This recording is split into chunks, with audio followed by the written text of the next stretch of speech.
जय श्री कृष्णा। अरुण शर्मा की तरफ से आप सभी को श्री राधे राधे।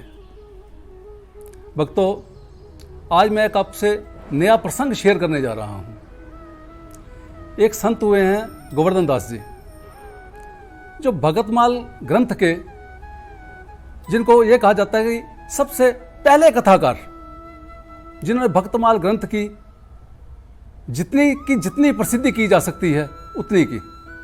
उनका नाम जितना आदर से लिया जाए बहुत कम है।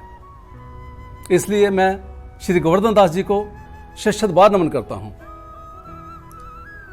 एक बार वो सत्संग करने के लिए उन्होंने जयपुर से आगे कोई जगह है वहां पर जाना था, लेकिन जिस समय जाने लगे तो रास्ते में जयपुर पड़ता है।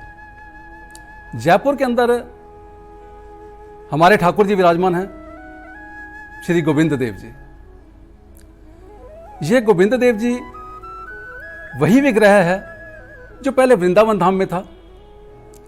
औरंगजेब के अत्याचारों से जिस समय मंदिरों को तोड़ा जा रहा था, धार्मिक स्थलों को ध्वस्त किया जा रहा था, हिंदुओं पर अत्याचार हो रहे थे, उस समय उस विग्रह को जयपुर ले जाया गया और वो वहीं पर ही विराजमान कर दिए गए। तो जब गोवर्धन दास जी जयपुर पहुंचे तो जयपुर पहुंचने पर उन्होंने पहले ये सोचा कि क्यों ना मैं गोविंद देव जी के दर्शन करता चलूं, क्योंकि जो भी जयपुर से निकलता है, जो रसिक प्रेमी है, जो ठाकुर जी का प्रेमी है, वो यही चाहेगा कि मैं अब जयपुर आया हूं तो अपने ठाकुर जी के दर्शन जरूर करता जाऊं। भक्तों, हमारे वृंदावन धाम में 7 ठाकुर हैं जो स्वयं प्रकट हैं। वो किसी मूर्तिकार ने मूर्ति नहीं बनाई, वो सातों के सातों स्वयं प्रकट हैं। जैसे श्री गोविंद देव जी ठाकुर हैं, मदन मोहन जी ठाकुर, श्री राधा रमन जी, श्री राधा वल्लभ जी, श्री गोपीनाथ जी, श्री जुगल किशोर जी और श्री बांके बिहारीलाल जी। ये सातों के सातों ठाकुर श्री वृंदावन धाम में स्वयं प्रकट हैं। तो इसलिए जो भी जयपुर जाएगा वो ठाकुर जी के दर्शन तो जरूर करेगा।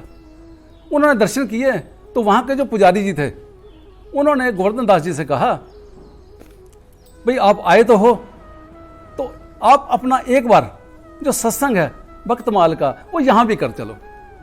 उन्होंने बोला मैंने आगे सत्संग पर जाना है, लेकिन पुजारी ने अनुरोध किया कि आप आए हो तो एक बार सत्संग जरूर कर जाओ। श्री गोवर्धन दास जी संत जो थे, सरल हृदय थे, वो पुजारी की बात मान गए और उन्होंने जयपुर के अंदर सत्संग शुरू कर दिया। वहां पर 7-8 दिन सत्संग किया और उसके बाद वो सत्संग करके जहां पर उन्होंने जयपुर से आगे जाना था वो चले गए। फिर वहां पर उन्होंने सत्संग किया तो वापसी पर जिस समय आए उस समय लगभग महीना बीत चुका था। फिर उन्होंने सोचा कि जयपुर से मैं वापस जा रहा हूं तो क्यों ना मैं अपने ठाकुर जी को मत्था टेकता चलूं। जिस समय वो गए उन्होंने मत्था टेका, फिर पुजारी जी ने बोला कि अब आप आए हो, नदी नाम से योगी मिले, आप फिर वापस कब आओगे? अब आए हो यहाँ की जनता को या जहाँ की पब्लिक को या ठाकुर जी को अब भगतमाल एक बार सुना जाओ। श्री गोवर्धन दास जी मान गए, आसन लग गया, दोबारा सत्संग शुरू हो गया। अब जिस समय सत्संग शुरू होने वाला था वो व्यासपीठ पर बैठ गए। जैसे ही व्यासपीठ पर बैठे तो श्री गोवर्धन दास जी जो थे उन्होंने सबसे पूछा, मुझे ये बताओ कि जब मैं पिछली बार जयपुर में आया था और मैंने सत्संग किया था, मुझे ये बताओ कि मैं किस संत की कथा का वर्णन कर रहा था। अब सारी संगत चुप, कोई ना बोले। आखिरकार उनको क्रोध आ गया। उन्होंने बोला कि कमाल है कि कोई भी ऐसा श्रोता नहीं है जिसको यह पता ना हो कि जब मैंने पिछली बार सत्संग किया तो मैं कहां पर था, ये कोई नहीं बता सकता।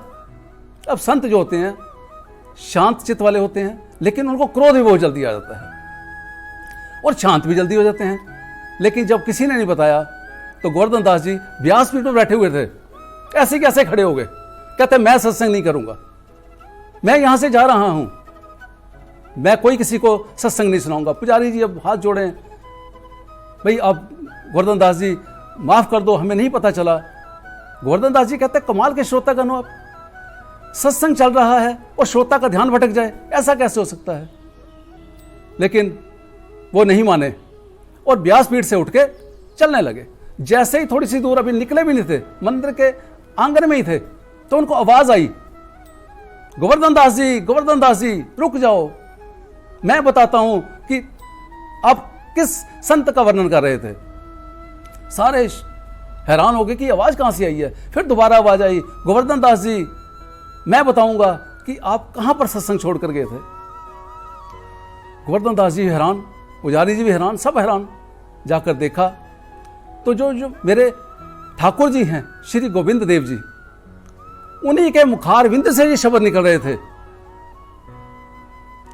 ठाकुर जी जिस समय गोवर्धन दास जी ने ये देखा कि विग्रह में से आवाज आ रही है मुझे, कहते हैं कि गोवर्धन दास जी उसी समय ठाकुर जी के चरणों में गिर गए और माफी मांगने लग गए कि मेरे प्रभु मुझे माफ कर दो, मुझे नहीं पता था। कहते हैं कि उस विग्रह में से आवाज आई कि जिस समय भगतमाल की कथा होती है, उस कथा को कोई श्रोता सुने या ना सुने, लेकिन मैं बड़े मन से सुनता हूं, मुझे बड़ा संतोष मिलता है। और भक्तों में आज आपको हकीकत बताऊं, श्री बांके बिहारी जी के मंदिर वृंदावन में भी ठाकुर जी तब तक विश्राम नहीं करते जब तक वो भगतमाल ग्रंथ की कथा ना सुन ले। ऐसे ही अयोध्या में कनक बिहारी जी का मंदिर है, वहां पर भी उनको भगतमाल की कथा सुनाई जाती है। इसलिए भक्तों, भगतमाल ग्रंथ एक आदरणीय ग्रंथ है, उसमें संतों का चरित्र है। फिर गोवर्धन दास जी ने जब ये सुना, उसके बाद वो फिर कथा पर बैठ गए और व्यासपीठ पर बैठ के उन्होंने बड़े प्यार से संतों का वर्णन किया। उसके बाद उन्होंने बोला कि कोई श्रोता यहां बैठे या ना बैठे, 10 आए या 50 आए, मुझे आज से कोई फर्क नहीं पड़ेगा, क्योंकि मेरी कथा मेरे ठाकुर सुन रहे हैं। इसलिए बंधुओं, मैं हाथ जोड़कर विनती करता हूं, जहां भी संतों का चरित्र चल रहा हो, हरी कथा चल रही हो, उस कथा को जरूर ध्यान से सुनो। उस कथा को सुनना ही आपकी सच्ची भक्ति है, और श्रद्धा से सुनना, प्रेम से सुनना, यही आपका सत्कार है और भक्ति है। जय श्री कृष्णा, जय श्री राधे। यदि आपको मेरी ये वीडियो पसंद आई है तो प्लीज़ इसको लाइक कीजिए, शेयर कीजिए, अपने सुझाव भेजते रहिए और चैनल को सब्सक्राइब कीजिए। जय श्री कृष्णा, जय श्री राधे।